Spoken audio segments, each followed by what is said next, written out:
ازيكم عاملين ايه؟ يا رب تكونوا بخير وفي احسن حال. تعمل ايه لو انت قاعد مع شخص بيحتضر؟ اول حاجة تذكر الشخص دوت برحمة ربنا سبحانه وتعالى. فالرسول صلى الله عليه وسلم قال: لا يموتن احدكم الا وهو يحسن الظن بالله عز وجل. يعني لازم تطمنوا وعرفوا ان ربنا رحيم، وان ربنا هيأمنه وهيغفر له ذنوبه، وان ربنا ارحم والطف على عباده من اي حد. تاني حاجة ان انت تلقنه الشهادة. وتلقنه الشهادة دي مش معناها ان انت تقعد تدفعه بالقوة لقول أشهد أن لا إله إلا الله وأشهد أن محمدا رسول الله، ولو ما قالهاش تبقى أنت منزعج وحاسس بانزعاج شديد.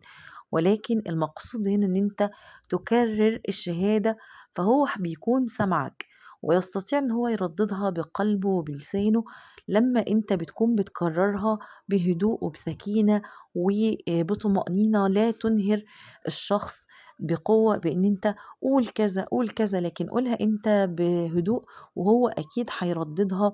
لان الشخص اللي هو بيحتضر ده بيكون بيشوف اشياء صعبة عليه جدا جدا، فاحنا بنبقى عايزين نلقنه الشهادة علشان ربنا يثبته عند الحساب.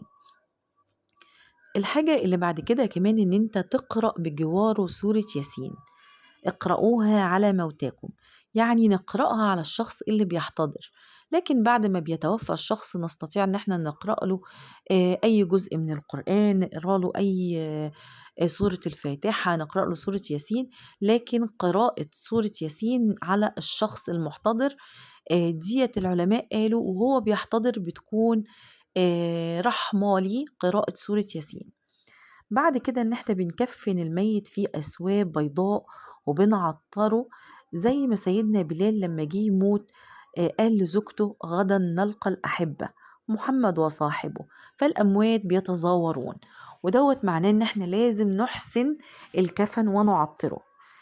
لما يتوفى الشخص المحتضر بجوارك لازم تغلق عينيه، لازم تغلق عينيه، لأن العين لما الروح بتخرج البصر بيتبعها. لما دخل الرسول صلى الله عليه وسلم على أبي سلمة وقد شق بصره فأغمض عيناه ثم قال: إن الروح إذا قبض تبعته البصر. فصبح أحد الناس من أهله فقال: لا تدعوا على أنفسكم إلا بخير، فإن الملائكة يؤمنون على ما تقولون.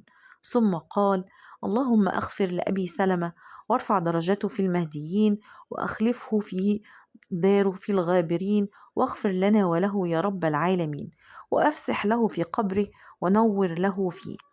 بعد كده لازم تلين للشخص المتوفي المفاصل بتاعته، يعني ان انت بتبدأ تلين المفاصل لان المفاصل دي بتتيبس، وتغلق فمه عشان ساعة الغسل لا يدخل ماء في فمه، وتعجل بقى بتجهيز دفنه. قال صلى الله عليه وسلم: أسرعوا بالجنازة، فإن تك صالحة فخير تقدمونها، وإن يك سوى ذلك فشر تضعونه على رقابكم. وكمان لما ترك دعوة الجاهلية، قال الرسول صلى الله عليه وسلم: ليس منا من لطم الخدود وشق الجيوب ودعا بدعوة الجاهلية. دعوة الجاهلية زمان كان زي بيقولوا اتخطف قبل ميعاده، كان لسه بدري عليه، كلام من هذا القبيل. والكلام ده لا يصح، لأن طبعا كل واحد فينا وليه ميعاد، وربنا كاتب لكل إنسان أجله في الوقت المعلوم ليه اللي ربنا طبعا عارفه. فانتوا لما يبقى في حد متوفي وحد طلب منك من الأقارب والمحببين إن هم يقبلوا بين جبينه، فاتركوا الأحبة يقبلوهم بين جبينهم، كما فعل سيدنا أبو بكر مع سيدنا محمد صلى الله عليه وسلم، وقال: طبت حيا وميتا يا رسول الله. تحدثوا بقى بجوار الميت، ادعوا له، اطلبوا له الرحمة، تحدثوا بكلام طيب، ولا تتحدثوا بجواره بسوء. دي من